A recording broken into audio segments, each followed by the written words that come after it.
Assalamualaikum warahmatullahi wabarakatuh. Perkenalkan, nama saya Teni Malvina dari Prodi Bimbingan Konseling Pendidikan Islam, Institut Agama Islam Al-Azhar Lubuk Linggau. Di sini saya akan memaparkan sebuah pembahasan tentang konsep umum sumber belajar, yang mana mata kuliah ini diampu oleh dosen Bu Else Purwandari, Magister Pendidikan. Sumber belajar adalah sumber yaitu seperti guru dan buku pelajaran atau sebenarnya.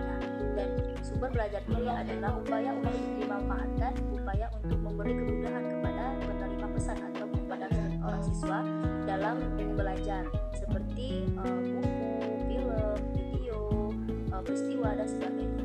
Klasifikasi sumber belajar itu ada 6 macam. Yang pertama yaitu adalah pesan. Pesan adalah informasi atau ajaran yang diteruskan oleh komponen dalam bentuk gagasan, fakta, dan arti. Termasuk diantaranya adalah semua bidang studi atau ajaran mata kuliah atau bahan mengajar. Yang kedua yaitu adalah orang atau people, yaitu seseorang yang bertindak sebagai pengelola, penyimpan, dan penyaji pesan, seperti guru, dosen, tutor, dan sebagainya. Yang ketiga adalah bahan, yang mana bahan ini adalah sesuatu media yang biasanya menyimpan berita atau pesan untuk ditransmisikan oleh peralatan dan kadang-kadang juga untuk dipertunjukkan, seperti modul, film, audio, video, dan sebagainya. Lanjut yang keempat yaitu adalah alat, yang mana alat ini digunakan untuk menyampaikan pesan, yang mana pesan tersebut tersimpan di dalam bahan, seperti tersimpan di dalam HP, video atau video tape atau recorder atau slide dan sebagainya. Yang kelima yaitu adalah teknik. Teknik ini adalah prosedur atau acuan yang dipersiapkan untuk penggunaan pesan, misalnya pembelajaran atau pelajaran yang berprogram, misalnya seperti modul, demonstrasi, bisa juga tanya jawab dan sebagainya. Dan yang terakhir yaitu adalah ada setting, yaitu yang mana artinya adalah lingkungan, yaitu situasi atau suasana sekitar di mana pesan itu disampaikan, baik berupa bentuk lingkungan fisik maupun non fisik. Yang fisiknya yaitu seperti gedung sekolah, ruang kelas, laboratorium, perpustakaan, taman, dan sebagainya. Sedangkan yang non fisiknya apa? Yaitu bisa berupa suasana dalam belajar, seperti keadaan tenang, damai, ramai, dan sebagainya. Dan sekarang adalah komponen sumber belajar. Komponen sumber belajar ini adalah komponen sumber belajar yang sebenarnya merupakan suatu sistem. Artinya sumber belajar itu merupakan satu kesatuan yang di dalamnya terdapat berbagai komponen yang saling berhubungan, saling bertautan, saling mempengaruhi dan saling melengkapi. Komponen yang dimaksud adalah semua bagian yang ada di dalam sumber belajar tersebut, baik yang dirancang maupun yang tidak dirancang. Nah, di sini komponen sumber belajar itu dibagi menjadi dua. Ya, yang pertama adalah sumber belajar yang dimanfaatkan dan sumber belajar yang dirancang. Sumber belajar yang dirancang yaitu seperti sebuah bentuk fisiknya itu seperti makalah. Itu dari awal ada suatu proses atau prosedur sebelumnya, maka dia perlu dirancang atau disebut dengan rancang. Sedangkan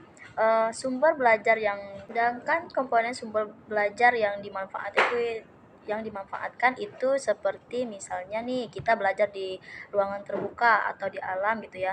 Nah, untuk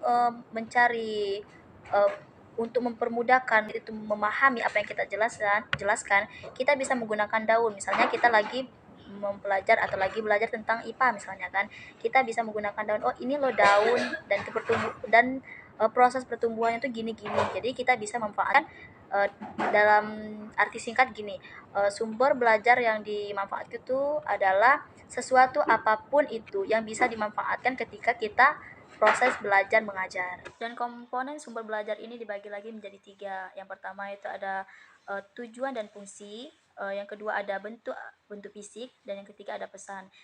Fungsi dan tujuan ini adalah juga dipengaruhi oleh perancang atau guru sumber itu sendiri, dan serta sangat bergantung kepada karakteristik masing-masing. Misalnya nih, seorang guru yang berfungsi sebagai pendidikan atau sebagai guru yang mengajar membawakan misinya yang berhubungan dengan pendidikan serta mempunyai tujuan agar para peserta didik dapat mengerti dan memahami pelajaran yang disampaikan.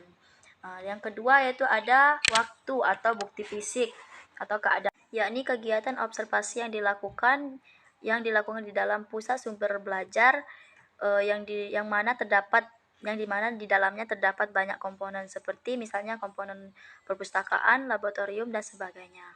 Dan setelah adanya fungsi dan tujuan dan bentuk fisik atau keadaan, dan sekarang yaitu adanya pesan. Pesan ini termasuk komponen sumber belajar. Kenapa? Ya karena sebab sumber belajar harus membawa pesan yang dapat dimanfaatkan atau dipelajari dan oleh pemakai atau penerima pesan, sehingga mereka memperhatikan dan menangkap isi pesan atau yang disampaikan ini secara efisien dan efektif, dan serta terserapnya secara maksimal. Fungsi dan peranan sumber belajar. Dalam proses pembelajaran, sumber belajar memiliki fungsi dan peranan yang sangat penting. Jika media pembelajaran hanya menyampaikan pesan, maka tidak dengan sumber belajar yang memiliki fungsi tersebut. Tidak hanya memiliki fungsi tersebut, akan tetapi sumber belajar juga memiliki strategi, metode, dan teknik. Secara umum, fungsi sumber belajar antara lain yaitu untuk meningkatkan produktivitas pembelajaran dengan jalan mempercepat laju belajar dan membantu guru untuk menggunakan waktu secara baik. Dan kedua yaitu untuk memberikan kemungkinan pembelajaran yang sifatnya lebih individual dengan cara mengurangi kontrol guru yang kaku dan tradisional dan memberikan kesempatan bagi siswa untuk menyesuaikan atau berkembang dengan sesuai kemampuannya. Untuk memberikan dasar yang lebih ilmiah terhadap pembelajaran, lebih memantapkan pembelajaran, memungkinkan belajar secara statika. Dan sekarang kita pembahasan terakhir yaitu tentang peranan proses pembelajaran atau peranan dalam sumber belajar, yaitu dibagi menjadi dua, yaitu adalah peran belajar dalam bentuk klasikal dan dalam bentuk kelompok. Peranan dalam belajar klasikal yaitu bagaimana cara berkomunikasi langsung antara guru dan anggota, sedangkan berkelompok adalah aktivitas, kreativitas, dan interaksi seseorang dalam anggota kelompok itu tersendiri. Jika sebelumnya dalam konsep umum sumber belajar ini ada peran dan tujuan dan sebagainya, maka di sini juga ada kriteria pemilihan sumber belajar, yang mana di sini menurut Satjana dan Ripai bahwasanya memilih sumber belajar itu harus didasarkan atas kriteria tertentu yang secara umumnya dibagi menjadi dua macam ukuran, yaitu ada ukuran kriteria umum dan kriteria berdasarkan tujuan yang dicapai. Singkat kata yaitu pemilihan sumber belajar ini yang mana digunakan atau diambil sesuai dengan kebutuhan dalam proses pembelajaran tersebut. Thanks for watching my video. Selesai juga pembahasan kita, berakhir pula perjumpaan kita hari ini. Saya atas nama Teni Marvina, jika ada kata-kata yang salah dalam pembahasan di atas, saya mohon maaf kepada Allah, saya mohon ampun. Saya akhiri, wassalamualaikum warahmatullahi wabarakatuh.